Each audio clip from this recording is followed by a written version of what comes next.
नमस्कार दोस्तों, मैं हूं अश्विनी कुमार और आप देख रहे हैं हिंदुस्तान 9।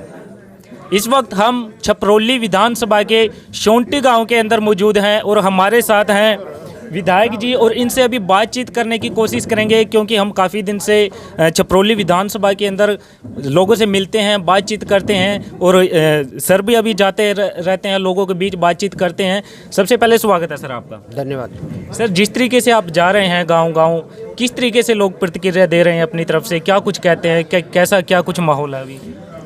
सम्मानित छपरौली की जनता का अपार समर्थन और सहयोग आशीर्वाद मिल रहा है जी। और छपरौली विधानसभा क्षेत्र का युवा इस बात से खपा है, दुखी है कि राष्ट्रीय लोकदल और समाजवादी पार्टी का जो गठबंधन हुआ है, इस गठबंधन को हम स्वीकार नहीं करेंगे क्योंकि आज भी युवा के दिलों में 2013 के दंगों का दर्द है। कल से एक वीडियो वायरल हुई है उनके प्रोग्राम में, जो यहाँ पर जन समर्थन के लिए उन्होंने आए थे, उसमें पाकिस्तान जिंदाबाद के नारे लग रहे हैं। इस क्षेत्र के नागरिकों को, युवाओं को ये बात बिल्कुल स्वीकार नहीं है कि हमारे देश में पाकिस्तान के नारे लगे। इससे आज बहुत नाराज़ है जनता, दुखी है। एक तरफा भारतीय जनता पार्टी को समर्थन मिल रहा है। जी अच्छा सर, हम जैसे ही हमें पता लगा कि कल जैसे अखिलेश जी जैन जी की रैली थी, चल रहे थे, तो हमें पता लगा कि आपके आवास के पास जो सीएनजी का नया पंप लगा है, वहाँ पर कुछ छेड़खानी की गई है, कुछ लूटपाट की बातचीत हमें लोगों से पता चली है कि ऐसे क्या कुछ आपको भी पता लगा? आपने देखा होगा कि भारतीय जनता पार्टी एक शांत, लोकतंत्र का सम्मान करने वाली, कानून व्यवस्था में काम करने वाली पार्टी है। भारतीय जनता पार्टी के भी ऐसे प्रोग्राम होते हैं। भारतीय जनता पार्टी के किसी भी कार्यकर्ता ने जीवन में ऐसा कोई काम नहीं किया। समाजवादी पार्टी की ये मानसिकता है।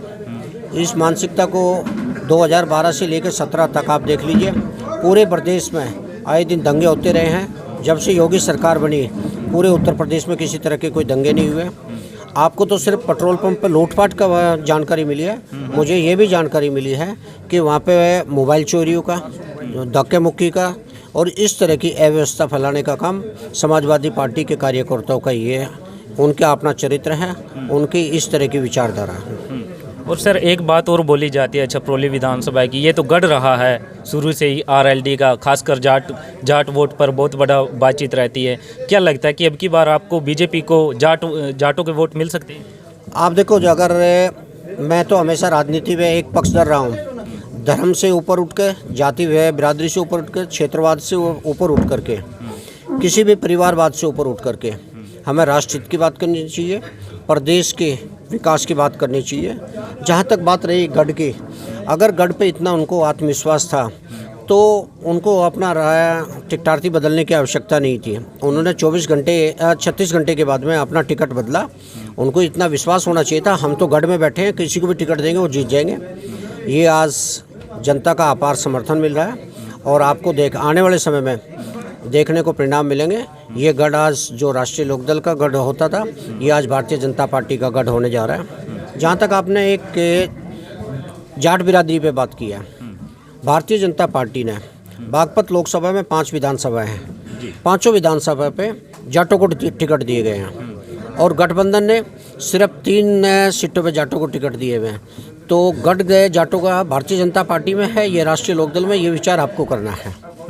आपने ये भी देखा होगा कि सपा के गठबंधन में सपा और आरएलडी ने दोनों ने मिलकर के जाटों को सिर्फ 8 टिकट देने का काम किया और भारतीय जनता पार्टी ने 18 टिकट देने का काम किया। तो ये आज भारतीय जनता पार्टी का जोश, युवाओं का जोश, बड़ों का आशीर्वाद, ये पूरी तरह से छपरौली भारतीय जनता पार्टी जीतने जा रही है। क्या मुस्लिम वोट का भी विश्वास जीतकर मुस्लिम वोट को भी आकर्षित करेगी बीजेपी पार्टी? मैंने वही कहा जो अभी कहा था, हम जाति बिरादरी से ऊपर उठ करके, धर्म से उठ करके हम क्षेत्र के विकास की, प्रदेश के विकास की राजनीति करते हैं। उसमें सभी बिरादरी के लोग आते हैं, सभी धर्म के लोग आते हैं। अगर सरकार ने कोई भी योजना बनाई है, कोई भी स्कीम बनाई है, वो सभी बिरादरी को उसको लाभ मिलता है। आपने ये रोड बनवाई है, इस पर हिंदू, मुस्लिम, सिख, ईसाई सभी लोग चलेंगे ना, इसमें ऐसा कहीं चिन्हित नहीं किया जाता।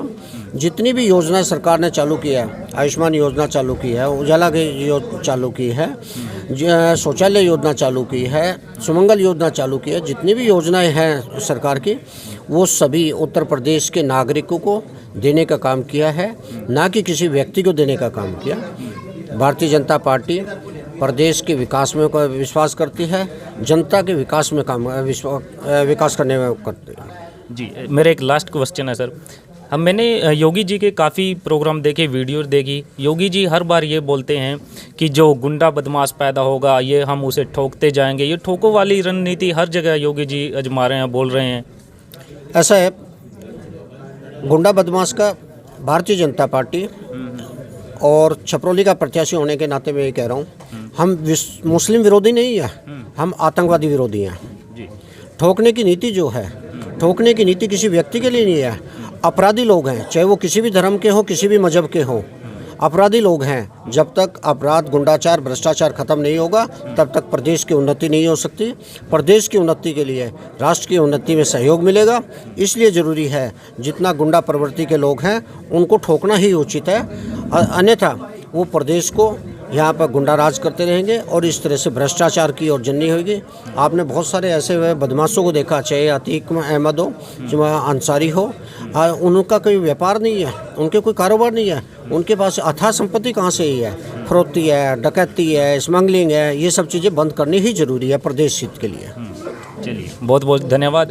हमारे साथ जुड़े हुए थे छपरौली से विधायक सहेंद्र जी, और अभी विश्वास जीतने की काफ़ी कुछ हमने बातचीत की है। तब तक के लिए आप देखते रहिए हिंदुस्तान 9। मैं अश्विनी कुमार। जय हिंद।